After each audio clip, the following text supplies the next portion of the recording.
Dans cette vidéo, je vous propose mon flop 5 des films de 2022 juste après le jingle.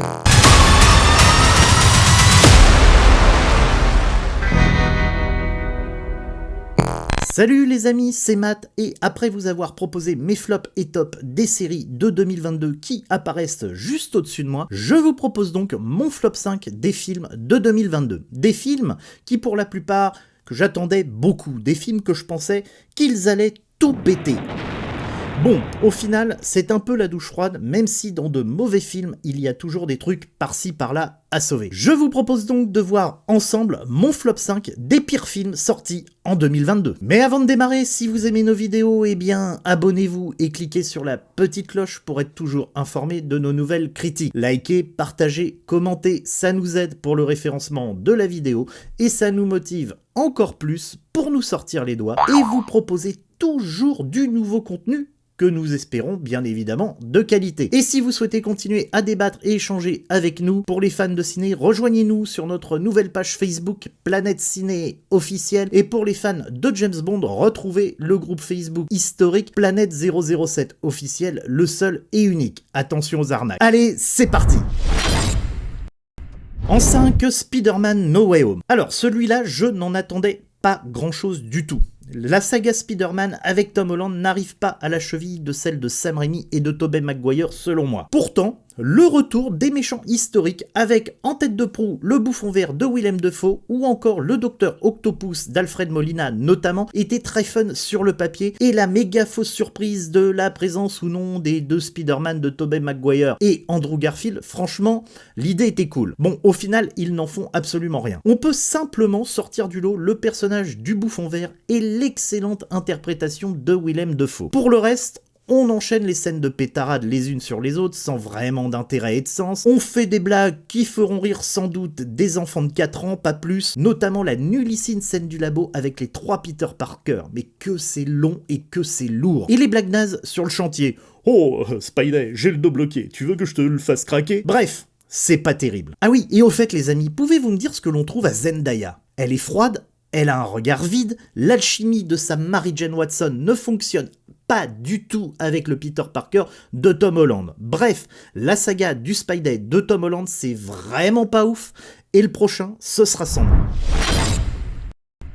En 4, Thor Love and Thunder. J'avais vraiment bien aimé le précédent Ragnarok. Taika Waititi m'avait semblé avoir enfin trouvé la recette pour donner de la personnalité au personnage de Thor. Je trouve Chris Hemsworth très à l'aise et très drôle quand il fait du comique dans ce genre-là. Il est vraiment excellent. Enfin bref, ce Love and Thunder s'annonçait bien avec en plus Christian Bale dans le rôle du méchant Gore le boucher. Le retour de Nathalie Portman me motivait moyen par contre. Mais bon, avec Waititi aux commandes, je me disais, allez, on y va, on va faire un bon tour de grand 8. Eh bien, patatras, c'est raté. Trop d'humour débile, trop de couleurs. Voilà, le terme pour critiquer Thor, Love and Thunder, c'est que c'est too much. Waititi s'est totalement lâché et comme le personnage qu'il essaye de nous vendre, il est lui-même dans la loufoquerie totale. Une espèce de folie incontrôlable et qui devient de fait ultra envahissante. C'est la sensation que l'on a quand on mate le film. Bref, c'est tout le temps une orgie de couleurs, une orgie de gags, une orgie de tout en fait. Et malheureusement, cela en devient franchement ridicule. Par contre,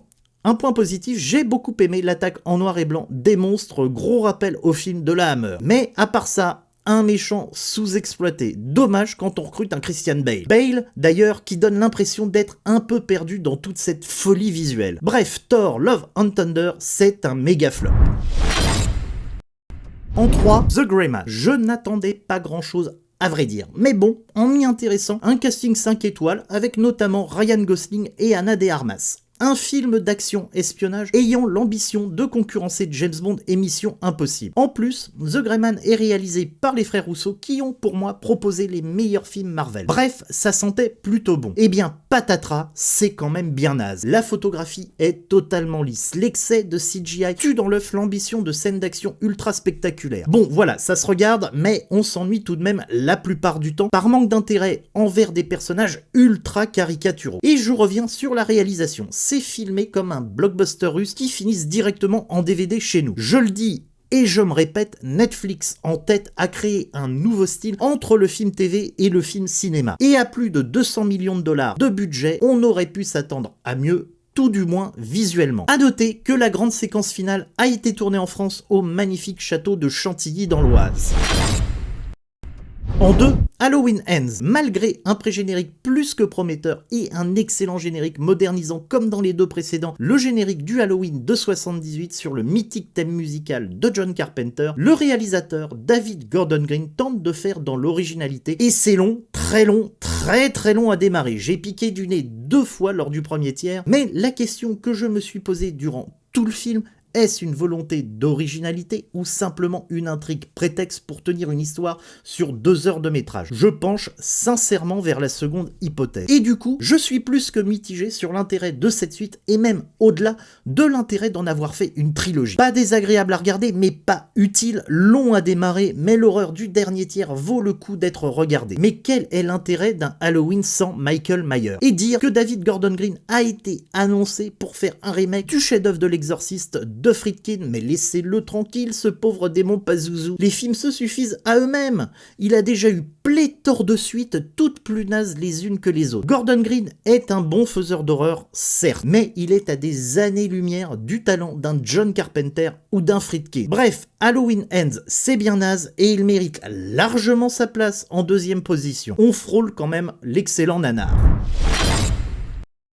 En 1, Scream 5. Était-il utile de ressusciter la saga Scream sans Wes Craven? La réponse est non. Non, non et non. Avec ce Scream 5 qui cède à la mode du requel en étant un remake du 1 tout en étant une suite et un reboot. Que viennent faire Neve Campbell et Courtney Cox dans cette galère? Les 2 personnages mythiques que sont Sidney et Gale sont sous-exploités à l'extrême. Les flashbacks d'un Billy Loomis qui a pris 30 ans dans la tronche sont moches et ne servent à rien. Et ne parlons pas des motivations des tueurs, c'est du vu et revu. Alors, leur motivation c'est oui, on veut un film d'horreur, mais cette fois c'est notre film à nous. Comme je disais en préambule, dans tout mauvais film, il y a aussi du bon, à commencer par Jenna Ortega, excellente comme d'habitude, ainsi que Melissa Barrera qui joue sa sœur et qui est la fille de Billy Loomis.